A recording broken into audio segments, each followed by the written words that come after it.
Assalamualaikum warahmatullahi wabarakatuh. Innal hamdalillah nahmaduhu wa nasta'inuhu wa nastaghfiruh wa na'udzu billahi min shururi anfusina wa min sayyiati a'malina. May yahdihillahu fala mudilla lahu wa may yudlilhu fala hadiya lahu.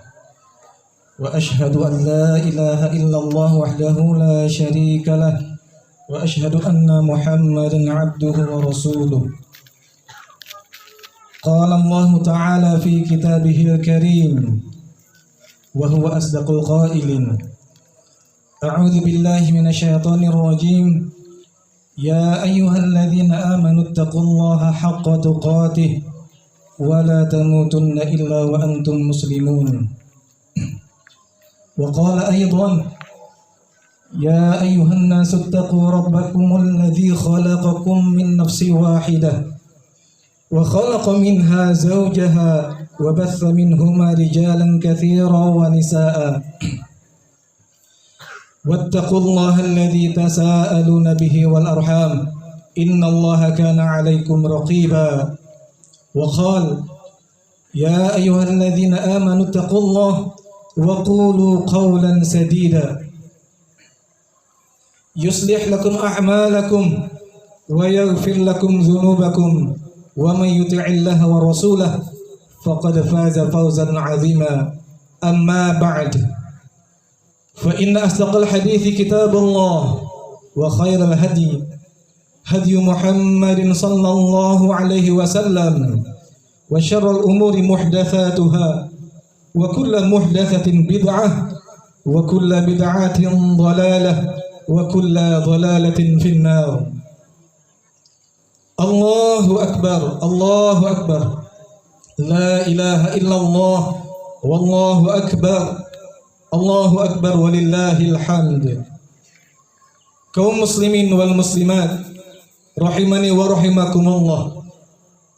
Maha suci Allah, segala puja dan puji bagi Allah Tabaraka wa Ta'ala yang telah menerbitkan matahari untuk menerangi bumi di pagi hari yang agung ini, yaitu hari raya Idul Adha yang termasuk hari-hari terbaik, hari-hari yang paling mulia di dunia. Sebagaimana sabda Rasulullah sallallahu alaihi wasallam, inna a'zamal ayyami 'inda Allah tabaraka wa ta'ala yaumun nahri thumma yaumul qar. Sesungguhnya hari yang paling agung di sisi Allah tabaraka wa ta'ala adalah yaumun nahar, yaitu hari kurban, dan yaumul qar, dan hari-hari setelahnya. Maha suci Allah yang senantiasa menurunkan hujan, memberikan kehidupan kepada setiap hamba yang hidup di permukaan bumi ini. Maha suci Allah yang menghidupkan dan mematikan seluruh makhluk bernyawa, yang mencipta, mengatur dan memelihara alam semesta, yang memberi rizki kepada hamba-hambanya dengan kekayaannya yang tiada tara dan tak terhitung jumlahnya. Wa in ta'uddu ni'matallah la tuhsuha. Jika kalian menghitung-hitung nikmat Allah yang Allah berikan kepada kalian, maka niscaya kalian tidak akan sanggup untuk menghitungnya. Saking banyaknya nikmat Allah itu, saking luasnya rahmat Allah itu, maka tidak akan ada manusia manapun dan alat secanggih apapun yang akan sanggup untuk menghitung saking banyak dan besarnya rahmat dan nikmat Allah, karunia ilahi yang setiap hari bahkan setiap detik kita dapatkan. Allahu Akbar, Allahu Akbar, la ilaha illallah, wallahu akbar, Allahu Akbar walillahil hamd. Kaum muslimin wal muslimat rahimani wa rahimakumullah, di antara sekian banyak nikmat Allah, makanan adalah salah satu nikmat Allah yang telah Allah ciptakan untuk manusia, kemudian Allah tumbuhkan di permukaan bumi ini untuk dikonsumsi sebagai rizki bagi hamba-hambanya. Allah Subhanahu wa taala berfirman, "Afara'aitum ma tahruthun a antum tazra'unahu am nahnu zari'un?" Tidakkah kalian memperhatikan tanaman-tanaman yang kalian tanam? Apakah kalian yang menumbuhkannya ataukah kami yang menumbuhkannya untuk kalian? Tentu saja jawabannya kaum muslimin, jawabannya adalah Allah tabaraka wa ta'ala yang menumbuhkannya untuk kita. Kita hanya mampu menanam, memeliharanya dengan memberikannya pupuk. Sisanya Allah tabaraka wa ta'ala yang mengatur perjalanan pertumbuhan tanaman itu sampai menjadi makanan yang kita konsumsi di setiap pagi dan petang, siang dan malam. Allah Subhanahu wa taala juga berfirman di dalam hadis Arba'in An-Nawawiyah, hadis yang ke-24, dan ini hadis qudsi. Kata Allah, "Ya ibadi, kullukum ja'i'un illa man at'amtuhu fastat'imuni ut'imkum." Wahai hamba-hambaku, setiap kalian pasti akan merasakan lapar, tidak mendapatkan makanan apapun kecuali orang-orang yang aku beri makan. Maka mintalah makan kepadaku, maka niscaya aku akan memberinya. Dan di antara makanan yang Allah berikan kepada kita selain tumbuh-tumbuhan dan tanam-tanaman, maka hewan adalah termasuk salah satu makanan yang Allah anugerahkan kepada kita. Dan di antara hewan-hewan itu adalah hewan ternak. Maka oleh karena itu pada hari ini kaum muslimin, kita bertaqarrub, mendekatkan diri kita kepada Allah Subhanahu wa taala dengan melaksanakan perintahnya, yaitu menyembelih hewan kurban sebagai bentuk rasa syukur kita kepada Allah Subhanahu wa taala atas anugerah yang telah Allah ciptakan untuk kita berupa hewan ternak untuk kita. Akan tetapi ingat kaum muslimin, yang diterima oleh Allah itu bukanlah darahnya, dan yang diterima oleh Allah itu bukan pula dagingnya. Akan tetapi yang Allah terima dan yang Allah lihat dari kita adalah keikhlasan dan ketakwaan kita ketika melaksanakan ibadah kurban. Sebagaimana firman Allah Subhanahu wa taala, "La yanalallaha luhumuha wala dima'uha walakin yanaluhu taqwa minkum." Daging-daging unta dan darahnya itu sekali-kali tidak dapat mencapai keridhaan Allah, tetapi ketakwaan dari kalianlah yang dapat mencapainya. Al-Hajj ayat 37. Ayat ini menjelaskan atau ayat ini menegaskan kepada kita bahwa Allah tidak sama sekali menginginkan daging dan darah hewan yang kita sembelih itu, karena Allah Al-Ghani, Allah Maha Kaya. Allah tidaklah butuh pada sesuatu apapun, akan tetapi Allah hanya ingin melihat keikhlasan dan ketakwaan dari seorang hamba ketika berkorban.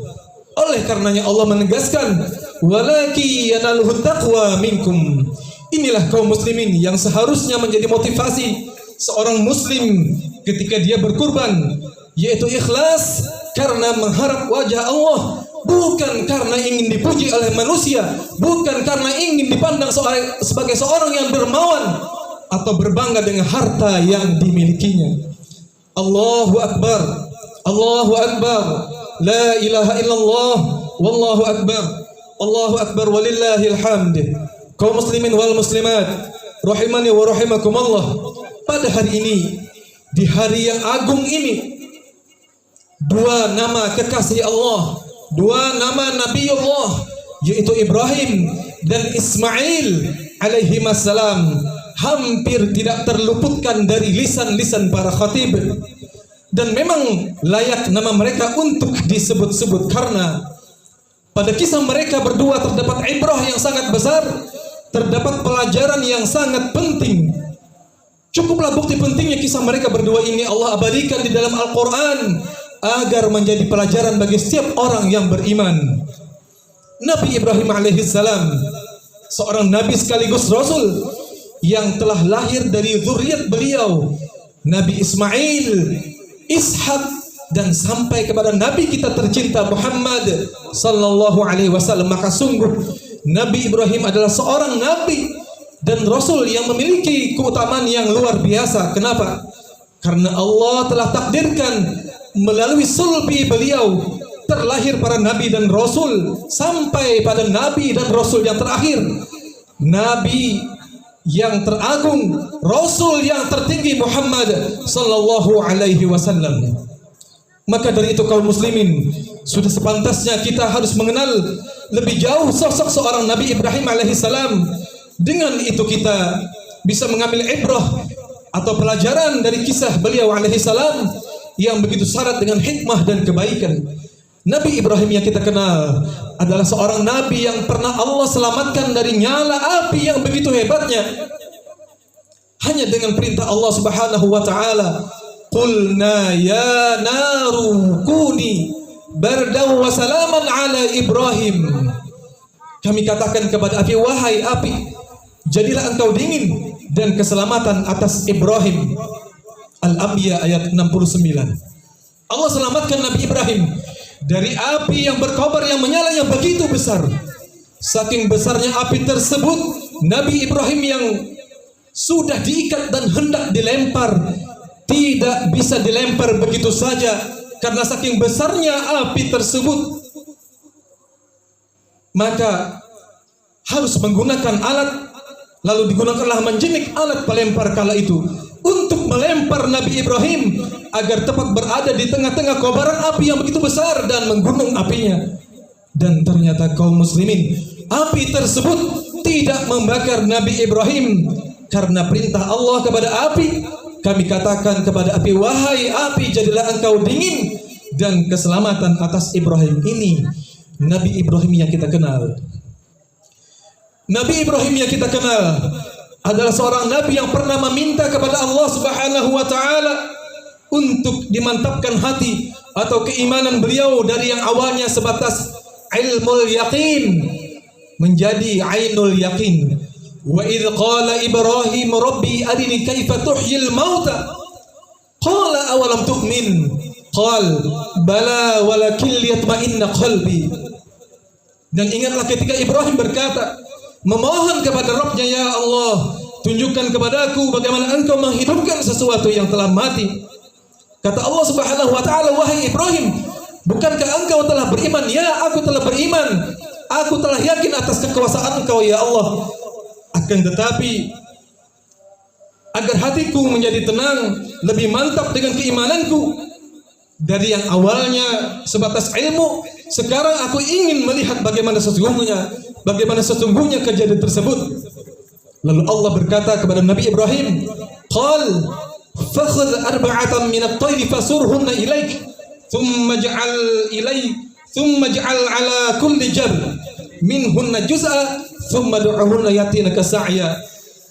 Kemudian Allah memerintahkan kepada Nabi Ibrahim dan berkata, "Ambillah 4 ekor burung, lalu campurlah burung-burung itu, kemudian potong-potonglah tubuhnya, kemudian letakkanlah satu bagian dari potongan-potongan itu di masing-masing gunung yang ada di sekitarmu. Lalu panggillah wahai Ibrahim burung-burung itu, niscaya burung-burung itu akan mendatangimu dengan cepat dan mereka telah dihidupkan kembali. Dan ketahuilah wahai Ibrahim bahwasanya Allah Maha Perkasa lagi Maha Bijaksana." Demikian Allah kabulkan permintaan Nabi Ibrahim. Ini Nabi Ibrahim yang kita kenal. Nabi Ibrahim yang kita kenal adalah seorang nabi yang Allah uji dengan perintah dan larangan, dan beliau menyempurnakan perintah dan larangan tersebut. Wa idh batala Ibrahim rabbuhu bikalimatin fa'atammahun qala inni ja'iluka lin-nasi imama.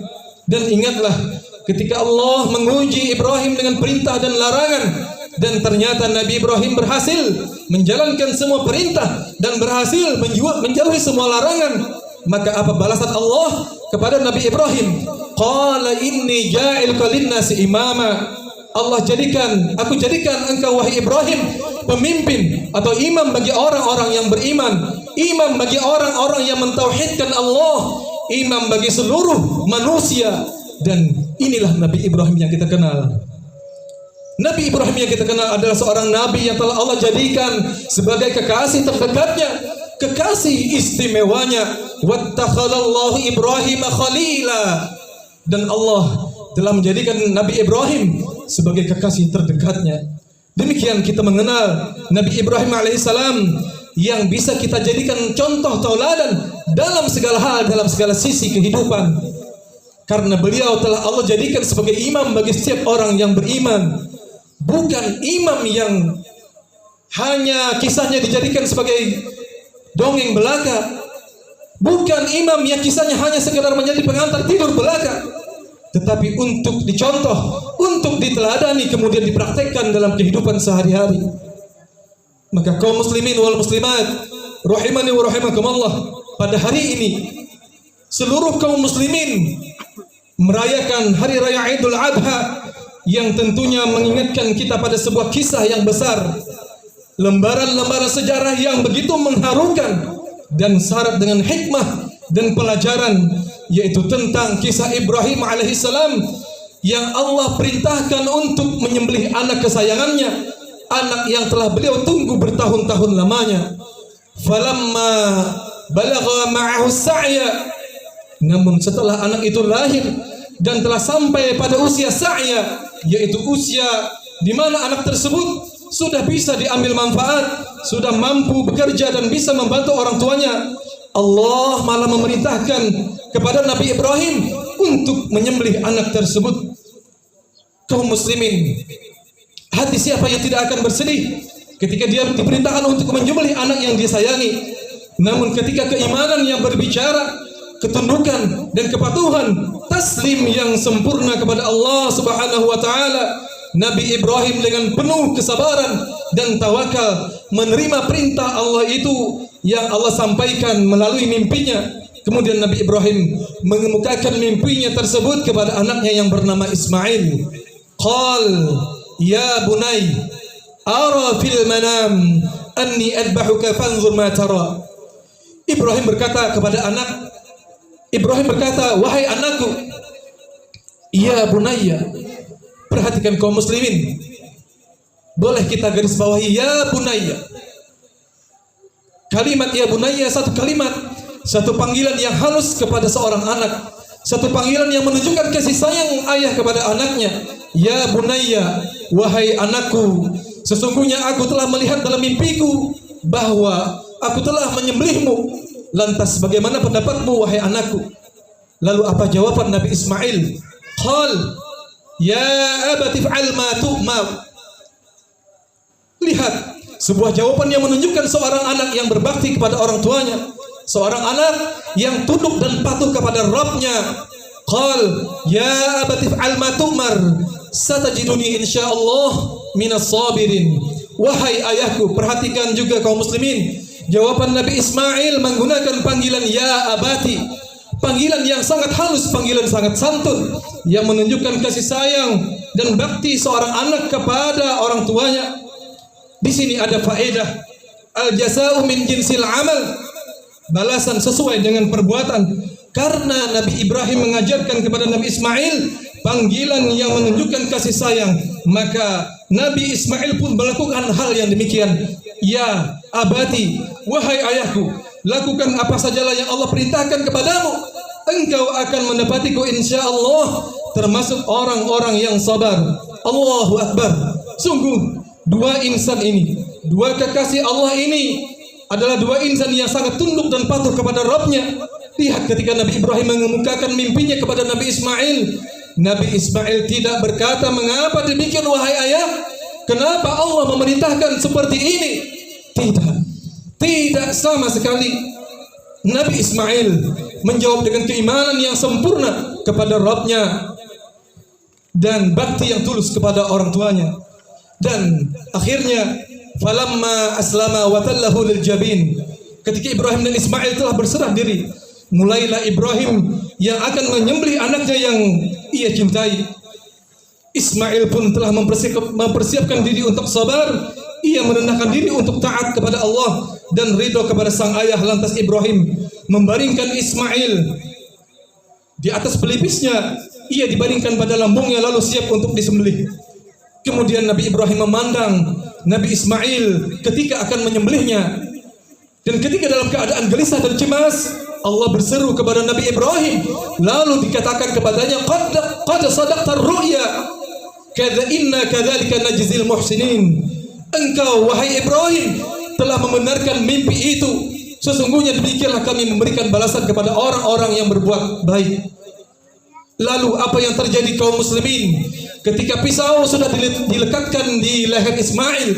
Ternyata seketika Allah dengan kuasanya mengganti Nabi Ismail dengan seekor kibas yang besar sebagai tebusan. Dan akhirnya Nabi Ibrahim bukan menyembelih Nabi Ismail, akan tetapi menyembelih seekor kibas atau domba yang besar. Allahu Akbar. Itulah buah manis dari kesabaran, buah manis dari ketaatan, ketundukan dan kepatuhan kepada Sang Khalik. Nabi Ibrahim mendapat pujian dari Allah sebagai orang yang beriman dan orang yang berbuat ihsan, dan akhirnya Allah abadikan pujian itu di dalam Al-Quran. Salamun ala Ibrahim kadzalika najzil muhsinin innahu min ibadinal mu'minin. Kesejahteraan dilimpahkan atas Ibrahim, demikianlah kami memberi balasan kepada orang-orang yang berbuat ihsan. Sesungguhnya Ibrahim adalah termasuk hamba-hamba yang beriman. Orang-orang yang berbuat ihsan maksudnya adalah orang-orang yang mendahulukan ridha Allah daripada kecintaan terhadap keluarga, kepada harta, kepada anak dan istri-istrinya. Itulah pujian dari Allah kepada Nabi Ibrahim yang telah beriman dan berbuat ihsan, yaitu mendahulukan ridha Allah daripada kecintaannya terhadap anaknya. Allahu Akbar, Allahu Akbar, la ilaha illallah, wallahu Akbar, Allahu Akbar, walillahil hamd. Kaum muslimin wal muslimat rahimani wa rahimakumullah, inilah kisah dari dua kekasih Allah yang dapat kita ambil ibrah atau pelajaran di dalamnya.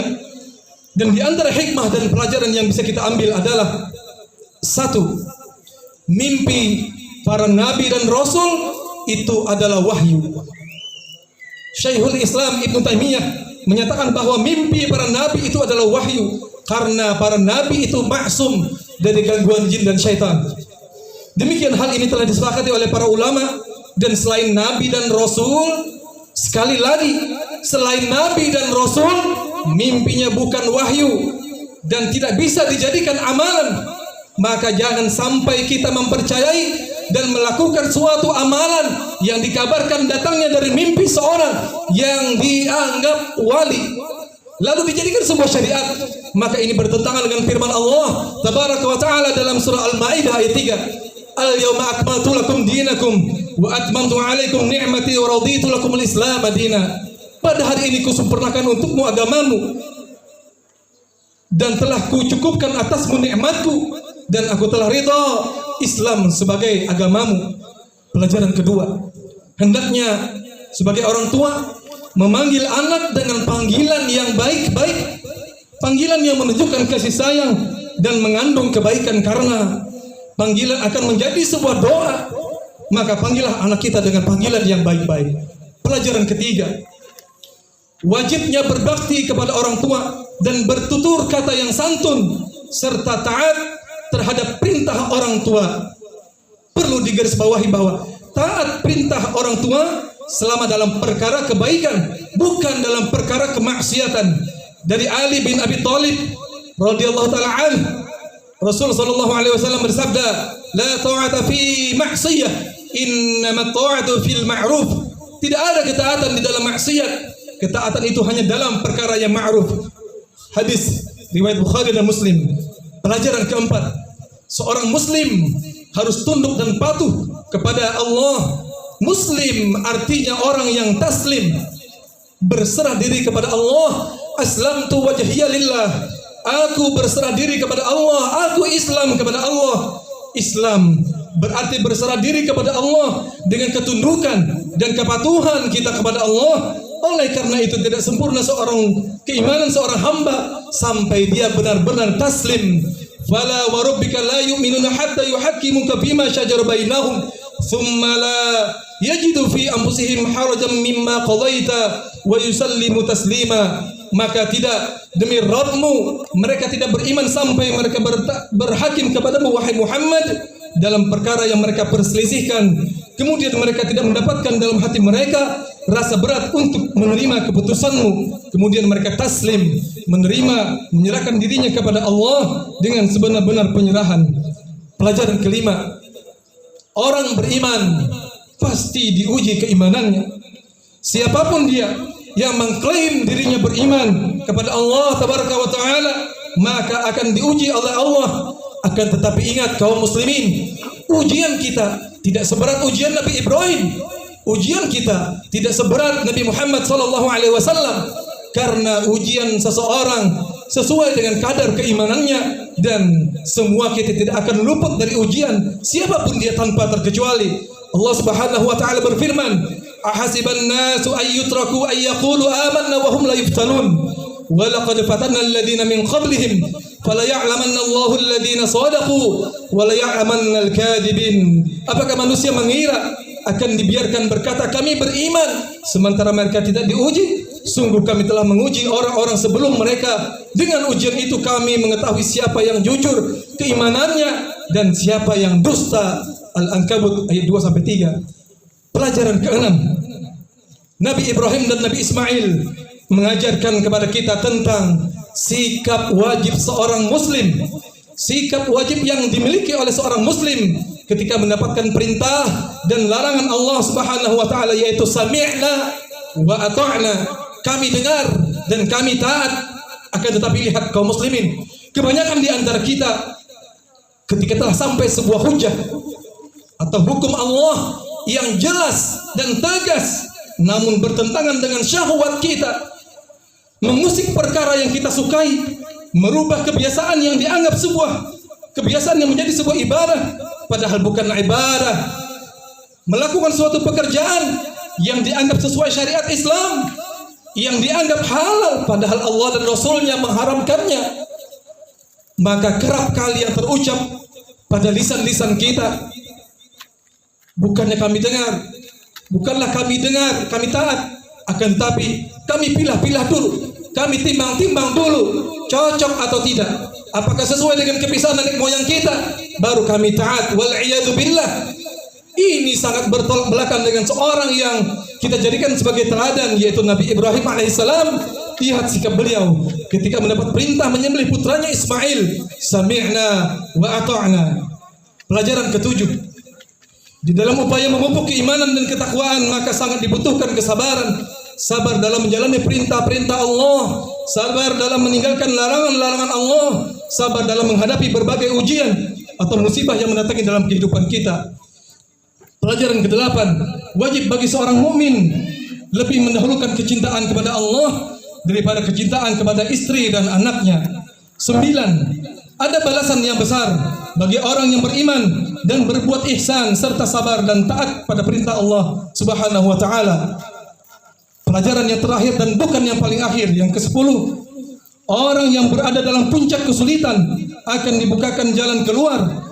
Ibnu Katsir mengambil pelajaran dari kisah Nabi Ibrahim ini dengan mengatakan, itulah balasan bagi orang yang mentaati Allah ketika berada dalam kesulitan dan kesempitan, maka dijadikan dalam urusan mereka jalan keluar.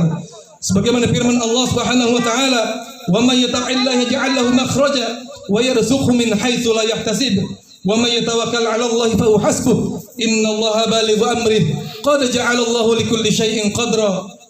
Dan barang siapa yang bertakwa kepada Allah, niscaya Allah akan menjadikan baginya jalan keluar dan memberinya rizki dari arah-arah yang tidak disangka-sangkanya. Dan barang siapa yang bertawakal kepada Allah, niscaya Allah akan mencukupkannya. Itulah 10 pelajaran yang dapat kita ambil dari kisah dua kekasih Allah ini. Dan semoga kita dapat mengamalkannya sebagai bukti bahwa kita berupaya untuk meneladani Nabi Ibrahim alaihissalam sebagai imam kita, sebagai pemimpin kita, pemimpin kaum muslimin dan pemimpin orang-orang yang mentauhidkan Allah. Dan hikmah terbesar dari kisah ini adalah disyariatkannya ibadah kurban sebagai salah satu ibadah yang sangat mulia dan sarana untuk bertaqarrub, mendekatkan diri kepada Allah Subhanahu wa taala serta bersyukur atas segala anugerah yang Allah berikan kepada kita. Wallahu a'lam bissawab. Innallaha wa malaikatahu yusholluna 'alan nabi. Ya ayyuhalladzina amanu shallu 'alaihi wa sallimu taslima. Allahumma shalli 'ala Muhammad wa 'ala ali Muhammad. Kama shallaita 'ala Ibrahim wa 'ala ali Ibrahim innaka Hamidum Majid. Allahumma barik 'ala Muhammad wa 'ala ali Muhammad. وبارك على إبراهيم وعلى آل إبراهيم إنك حميد مجيد. اللهم اغفر للمسلمين والمسلمات والمؤمنين والمؤمنات الأحياء منهم والأموات إنك سميع قريب مجيب دعوات. يا قاضي الحاجات ربنا ظلمنا أنفسنا وإن لم تغفر لنا وترحمنا لنكونن من الخاسرين. ربنا هب لنا من أزواجنا وذرياتنا قرة أعين وجعلنا للمتقين إماما. ربنا اغفر لنا ولإخواننا الذين سبقونا بالإيمان ولا تجعل في قلوبنا غلا للذين آمنوا ربنا إنك رؤوف رحيم.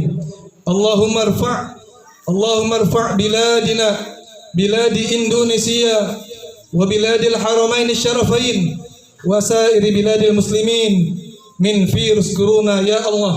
Angkatlah ya Allah, angkatlah virus corona ya Allah.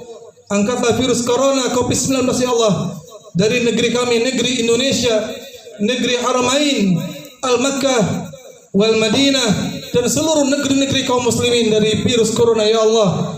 Angkatlah wabah ini ya Allah. Ya Allah, selamatkanlah kaum muslimin ya Allah. Selamatkanlah umat Muhammad sallallahu alaihi wasallam ya Allah. Allahumma ansur ummati Muhammad sallallahu alaihi wasallam. Allahumma sallimna ya Allah. Allahumma sallim ummati Muhammad sallallahu alaihi wasallam. Allahumma asrif 'anna al-ghala wal bala wal waba wat ta'un wa kuruna.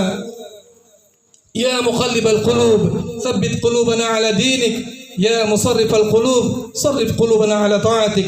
Rabbana atina fid dunya hasanah wa fil akhirati hasanah wa qina 'adzaban nar. Wa sallallahu 'ala nabiyyina Muhammad wa 'ala alihi wa sahbihi ajma'in. Walhamdulillahi rabbil alamin. Assalamualaikum warahmatullahi wabarakatuh.